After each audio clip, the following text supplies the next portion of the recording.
নমস্কার বন্ধুরা, জানা ফ্যামিলি কুকিং হাউসে তোমাদের সবাইকে স্বাগত জানিয়ে আজকে রেসিপি আমি শুরু করছি। আজকে আমি ইলিশ মাছ আর ওল দিয়ে একটা দুর্দান্ত স্বাদের রেসিপি বানিয়ে দেখাবো। তো তোমরা পুরো ভিডিও দেখো, অবশ্যই ভালো লাগবে। এবার রেসিপিটা শুরু করা যাক। এখানে আমি একটা কুকার নিয়েছি। এই কুকারের মধ্যে ওলগুলোকে দিয়ে দেবো। ওলগুলোকে আমি কেটে ধুয়ে পরিষ্কার করে নিয়েছি। আমি কুকারের মধ্যে ওলগুলোকে সব দিয়ে দেবো। এবার এর মধ্যে জল দিয়ে দেবো।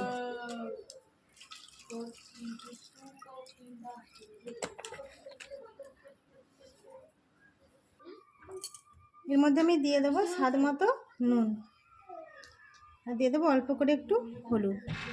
কালার আসার জন্য হলুদটা দিয়ে দিলাম। আমি কুকারটাকে আটকে দেবো। এবার আমি কুকারটাকে গ্যাসে বসিয়ে একটা সিটি দিয়ে দেবো। আমি এখানে একটা বড় সাইজের বাটি নিয়েছি। এবার এর মধ্যে আমি ইলিশ মাছগুলোকে সব দিয়ে দেবো। এবার এর মধ্যে আমি স্বাদ মতো নুন দিয়ে দেবো। এর দেবো হলুদ।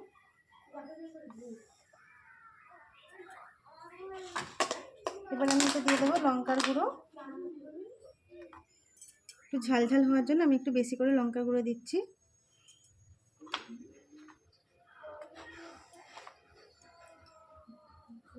এবার আমি এর মধ্যে দিয়ে দেবো জিরে আর সর্ষে বাটা।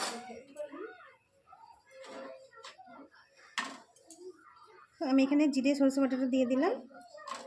এবার এর মধ্যে আমি দিয়ে দেবো একটু জল।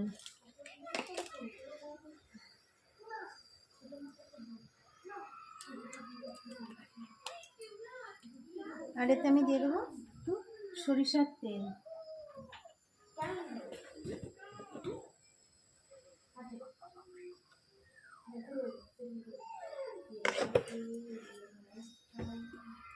এবার সব কিছুকে মাছের সঙ্গে ভালো করে মিশিয়ে নেব।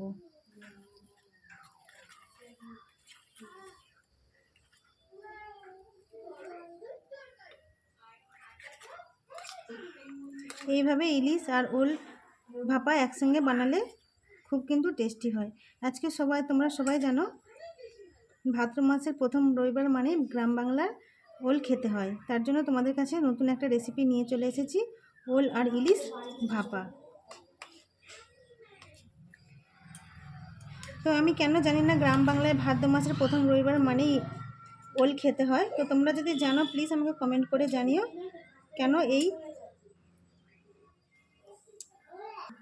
নিয়মটা আমাদের পালন করতে হয়। তার জন্যই তোমাদের কাছে আমি আজকে নতুন একটা রেসিপি নিয়ে চলে এসেছি, যে তোমরাও অবশ্যই এই রেসিপিটা বানিয়ে অবশ্যই ভালো লাগবে। আর ইলিশ মাছ ছাড়াও ওল দিয়ে বানিয়ে নিতে পারো এরকম ওল ইলিশ ভাপা। ইলিশ ছাড়াও ওল ভাপিয়ে নিতে পারো। সম্পূর্ণ চিংড়ি মাছের মতো খেতে লাগে এই ওল ভাপাটা। আমার কাছে আজকে ইলিশ মাছ ছিল, তার জন্য আমি ওল ইলিশ একসঙ্গে ভাপিয়ে নিচ্ছি। আর এই রেসিপিটাও কিন্তু খুব সুন্দর খেতে হয়। দেখো সম্পূর্ণ মশলাটাকে আমি মাছের সঙ্গে মাখিয়ে নিয়েছি। এবার ওলটাকে আমি যে সিদ্ধ করে রেখেছিলাম, এবার ওলটাকে আমি দিয়ে দেবো। ওলটাকে আমি সেদ্ধ করে জল ঝরিয়ে নিয়েছি। এবার ওলটাকে এর মধ্যে দিয়ে দেবো। ওলটাকেও আমি ভালো করে মেখে নেবো। তবে মশলাগুলো কিন্তু ওলের সঙ্গে ভালোভাবে ঢুকে যাবে।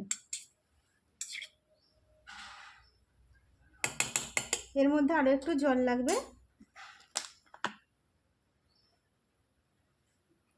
জলটা একটু বেশি করে দিতে হবে, কারণ ভাপা হলে জলটা অনেকটাই টেনে নেবে। আমি আরেকটু এতে মশলাটা দিয়ে দেবো। যেহেতু ওলটা দিয়েছি, মশলাটা আমার একটু কম কম মনে হচ্ছে।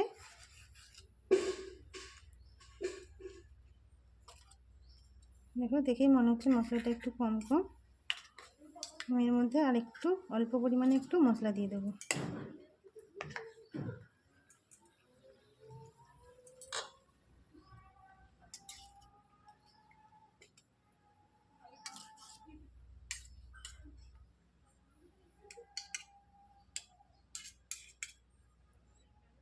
এবার ওপর থেকে আমি দিয়ে দেবো চেরা কাঁচা লঙ্কা।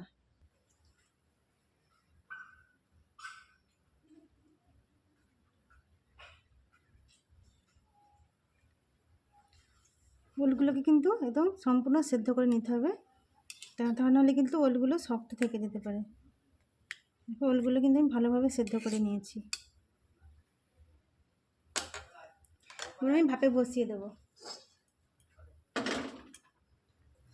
কড়াইতে আমি জল বসিয়ে দিয়েছি, এবার জলের ওপরে একটা টাওয়াল দিয়ে দেবো। টাওয়ালের ওপরে আমি বাটিটা বসিয়ে দেবো।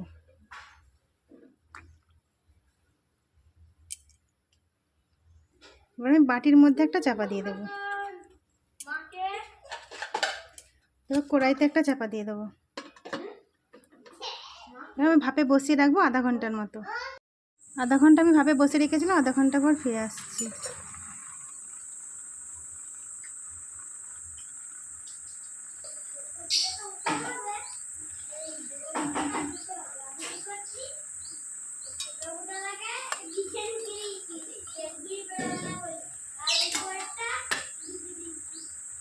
মাছগুলোকে একটু উল্টে দেবো।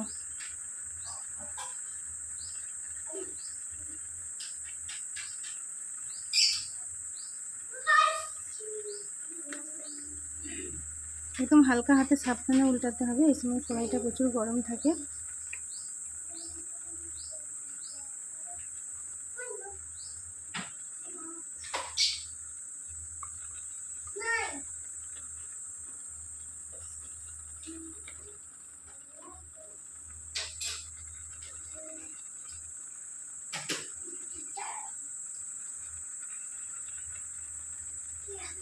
মাছগুলো কিন্তু খুব নরম থাকে, হালকাভাবে উল্টে দিতে হবে।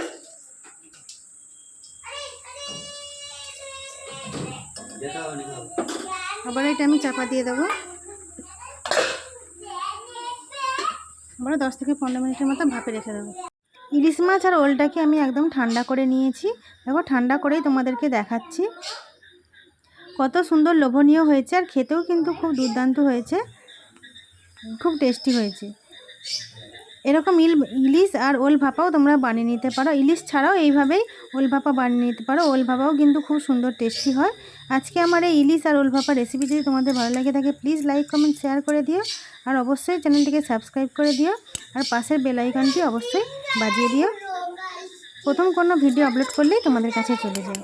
তো আজকের মতো ভিডিওটা আমি এখানেই শেষ করছি। ততক্ষণ তোমরা সুস্থ থেকো, ভালো থেকো, পরিবারের সবার খেয়াল রেখো এবং নিজেরও খেয়াল রেখো। আবার দেখা হচ্ছে নতুন কোনো রেসিপির সাথে।